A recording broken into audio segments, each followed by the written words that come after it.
সন্তুষ্টির জন্য আপনি রোজা রাখলেন,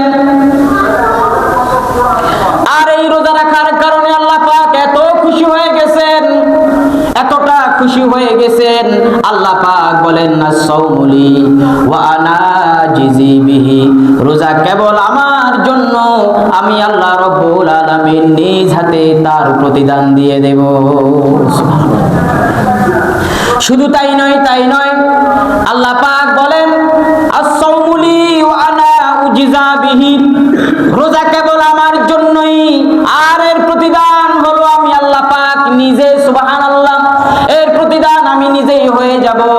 আল্লাহ পাক বলেন কিয়ামতের ময়দানে আল্লাহ পাকের দিদার হবে সবচেয়ে বড় নিয়ামত।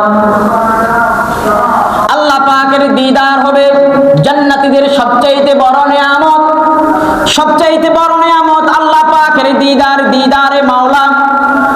আল্লাহর হাবিব বলেন লিসাইমি ফারহাতানি, ফারহাতুন ইনদা লিফিত্রিহি ওয়া ফারহাতুন ইনদা লিকাই রাব্বি, যারা রোজা রাখে তাদের জন্য দুইটা খুশি, একটা হলো যখন তারা ইফতার করে, এটা হলো তাদের জন্য প্রথম খুশি, আর একটা খুশি হলো কিয়ামতের ময়দানে হিসাব নিকাশের পরে আল্লাহ পাক যখন রোজাদারকে যখন জান্নাত দিবেন, তখন আল্লাহ রাব্বুল আলামিন তাদের উপর জল আফরোজ হয়ে যাবে, সুবহানাল্লাহ।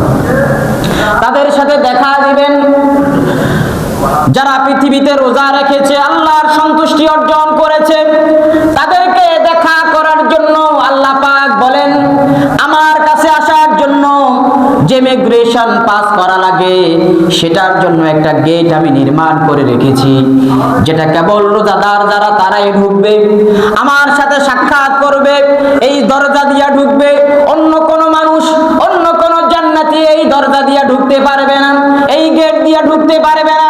এই গেট দিয়ে ঢুকলেই কেবল আমার সাথে দিদার হবে, সুবহানাল্লাহ। আর এই দিদার আমি আল্লাহ পাক রোজাদার মানুষের জন্য, বান্দাদের জন্য তৈরি করে রেখেছি, যেই দরজার নাম হবে রাইয়ান।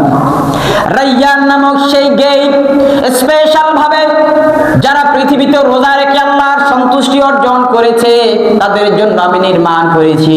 এই দরজা দিয়া ঢুকা আল্লাহ রাব্বুল আলামিনের সাথে সাক্ষাৎ মিলবে।